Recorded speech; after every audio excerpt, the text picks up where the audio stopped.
let's talk about all the books I read in January and all the books I've checked out lately from the library.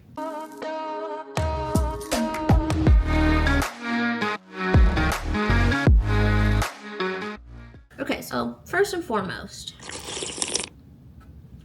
we're talking January reads. This is my reading journal, which I started at the beginning of this year in an attempt to be better about actually remembering the things that I read, to help in part just because I want to have a better memory, but also for when I make these videos that I don't ramble and not remember a single plot line of the books that I've read.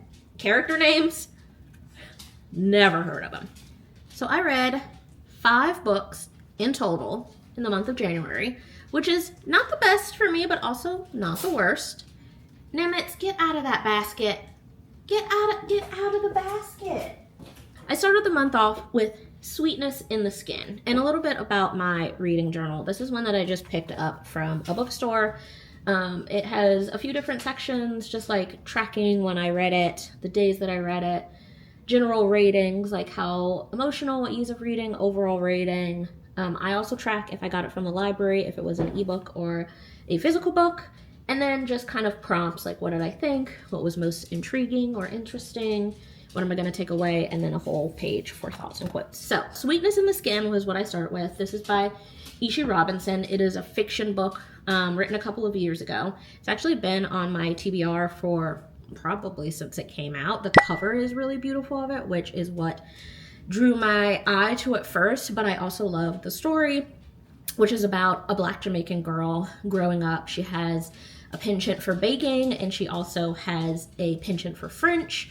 She is trying to figure out a way to combine both to get to her aunt who has moved to France, and it is about, you know, kind of multi-generational trauma, particularly in Black families and poverty, and it's a really interesting conversation on classism and racism that still exists in many ways in many countries. I really enjoyed this book. I rated it 4 stars overall and 5 stars for how emotional it was. It was really heavy but also heartfelt. I thought it did a really great job of balancing like the narrator being a teenager, a young teenager, with some of the really heavy and frankly adult topics that she had to deal with. That will be a theme in all of the books that I'm talking about this month. Is I loved the duality. I loved the and or. If you know anything about me, you know that while I think in very black and white terms for myself, I don't think that the world exists in that way, and that I wish more people were open to the concept of things being both and kind of the overlap and parallels between things. And I thought this book did a really great job of doing that. A couple quotes that I really liked was "Wherever I go, there I am." That was a really big theme of like identity and finding yourself in this book, and I thought it was very, very well done. I really resonated with Pumpkin, who's the main character in this, and her perceptions and observations about the world I thought were very, very mature, and you could see the progress of her developing as a character throughout the story. So I loved this one. I thought it was a really, really strong start to my reading year. Then I did Heated Rivalry because everyone was talking about it, and how was I supposed to not talk about it and read it? So I actually did a whole video about how I basically thought that the book Heated Rivalry is very overrated and overhyped, and I actually don't think it's that good of a book, and I'm kind of surprised sometimes that it was made into a series. And I say all this as someone who has, as the day of filming this, has not watched the series. I have heard from so many people. I understand that the series really builds upon the story and the characters in a really beautiful way, that a lot of the cinematography and direction choices are like out of this world. I cannot speak to that because I haven't seen the show, but I have read the book and it was not great for me. I think I rated it overall, like I bounced between a 3 and a 3.5. I thought that the story was okay. I like the characters, Shane and Alia. I like the premise of the story, the kind of coming out and love. I actually was interested in the slow burn nature of it, being an emotional slow burn but not a physical slow burn, not my favorite. I would much rather it be the other way around, but you know, it was okay. I just think that there's so many other better queer romances out there, and so this one confused me on why it was so popular. But you can go, after you're done with this video, watching my recap of that book, because I talk way more about it in there. But basically just know this was definitely not my favorite. I think the book was overhyped. I will be watching the show though. Number 3 of the month was a throwback for me, A Wrinkle in Time by Madeleine L'Engle. This was a book that I loved as a kid. It was such a joy and a delight to reread this book as an adult. As an adult, I rated it a 3.5 because it very much is like an early YA book. This book, I think, was also, it was written in the 60s. So I think the writing style was also very different at that time. I felt like some of the plot points I wish were a little bit more developed, but it's also a fantasy for kids, so like I get it. But as an adult, I think the nostalgia was there for me, and also the timeliness of it in the midst of what is going on in our world. I will never forget the "Stay angry, little Meg, you will need all your anger now" quote from this. But there were also like some real gems in this, which I think is a really beautiful thing about YA, is that YA in a lot of ways is like very in your face about we are teaching you something that I think adult fiction you can suss out and find your own meaning, and it's a little bit more subtle and nuanced, whereas YA, it's like, here you go, this is what we're trying to teach you. And so I loved that for some of these quotes. Some other ones that I liked are, you don't have to understand something for it to be. Faith is the sister of justice, which I thought was really interesting as we think about like hopelessness, particularly in our current society. I think as we try to fight for justice on a lot of things and things that we believe in, we also have to like have faith that things will be okay. And so I think that this book did a really good job of talking about that. I also loved that like and equal are not the same. I think that is a wonderful quote when we think about so many things, but diversity, how we create laws and rules in our society, how we think about people, how we make decisions. I thought it was beautiful. So many great moments from this book, and the nostalgia was just completely there for me. The 4th book that I read was The Women by Kristin Hannah. This was one that I think a couple years ago when it first came out was really popular, and I understand why. I will say this was not my favorite Kristin Hannah book by a long shot. I think The Winter Garden and The Nightingale are still my top 2. I've also read The Great Alone, and I did enjoy that one. I actually like that one more than this one. The writing in this one just didn't flow well to me. There was too much repetition, like specific phrases that she kept repeating, and not for like any particular emphasis in the plot. There was a specific phrase that they said about the people marching, and I just like could not handle it. I was like, please, anything other than that. But overall, okay. This one, historical fiction about the Vietnam War, which is a historical fiction that, genre or like topic that I have never read about before. I read a lot of World War II historical fiction. I've also started to get into more historical fiction about like earlier times, earlier 1900s, 1800s, and have really enjoyed that, and have found that I'm really excited to be back in my fiction bag this year. The fact that I have only read one romance so far is really interesting to me, and is really telling about how my taste as a reader and my adult life, as I've gotten back into reading pretty heavily in the last like 2 to 3 years, has really started to change how I'm choosing books. And it's just really exciting to see myself grow and develop my taste and learn that. But back to The Women. I rated it 2.75 stars, which is really low for me. I rarely rate something below a 3 stars. And I thought 2.75 was generous, and that was only because I actually really liked some of the commentary on how confusing the Vietnam War was for people. That war was fought the generation after World War II, and World War II is still to this day, we see those vets and people who fought in that war and nurses and medics and all of that as like the great heroes of our time. In the Vietnam War, those folks did not get the same reception when they came home. There was a lot of hatred for people fighting in the war, and not just for the war itself. And I thought the author and the main character did a really great job of asking the question of like, can you hate a war and be proud of the people who fight in it? And I thought, again, that and or, like, how do we let multiple things be true at the same time? I thought that this book brought up a really great undercurrent kind of storyline of all of that, and really showed you how complex and confusing the Vietnam War was for not only people who fought in it, but like being back home on the home front, on what that was like. I think probably the thing that frustrated me the most about this is that Kristin Hannah has historically written books where there may or may not be a love interest, but the love interest is never the driving force of any character development or plot. And I think that the love interests in this book were the driving force way too much.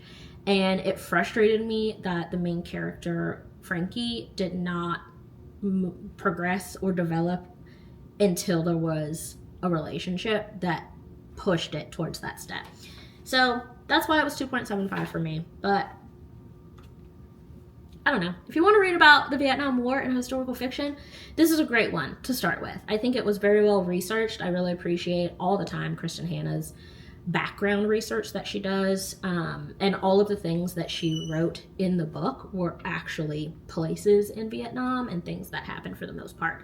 I think she said some of the timeline she had to change for like the plot development, but otherwise real places, real events, and I thought that was really cool. Then the last book that I finished in January was Last Night at the Telegraph Club. This one I really liked. It was a coming out story of a Chinese American protagonist, and this was in the 1950s, and so again, post World War II era, as we get into the Cold War, as we get into communism being this really big fear in America, and kind of the power changes in China and their fight for, are they going to be a democratic society? Are they going to be a communist society? And what that means for Chinese Americans living in America. So I thought that was an interesting like through line in this book. And it was also paired with a coming out story of the main character finding out that she's gay. And so that in the 1950s, you know, very difficult. It was very difficult to not be a white man.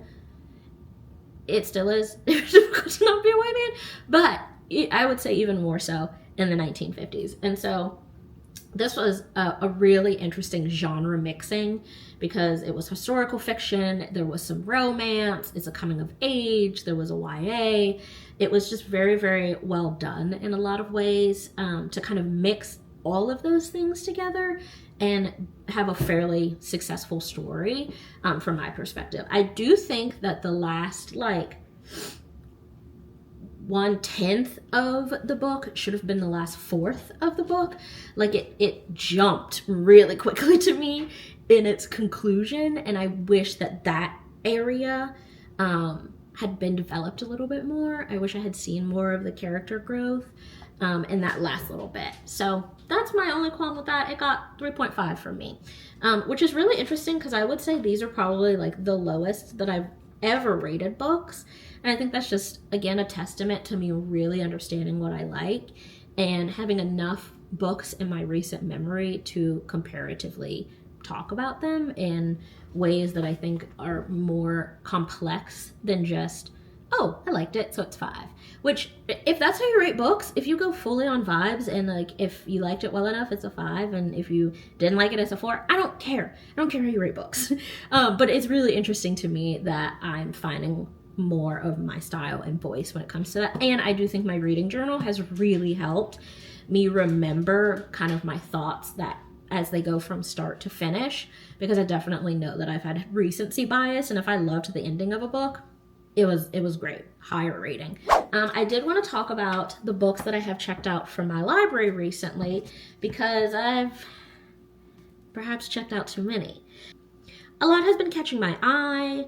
I have really been trying to be more cognizant about books that I'm buying. I'm really trying to, honestly, if I could get away with not buying a single book this year, that would be my ultimate goal and my win. So I wanted to I wanted to chat about the books that I have checked out right now. So I have 6 loans out from my library, all ebooks.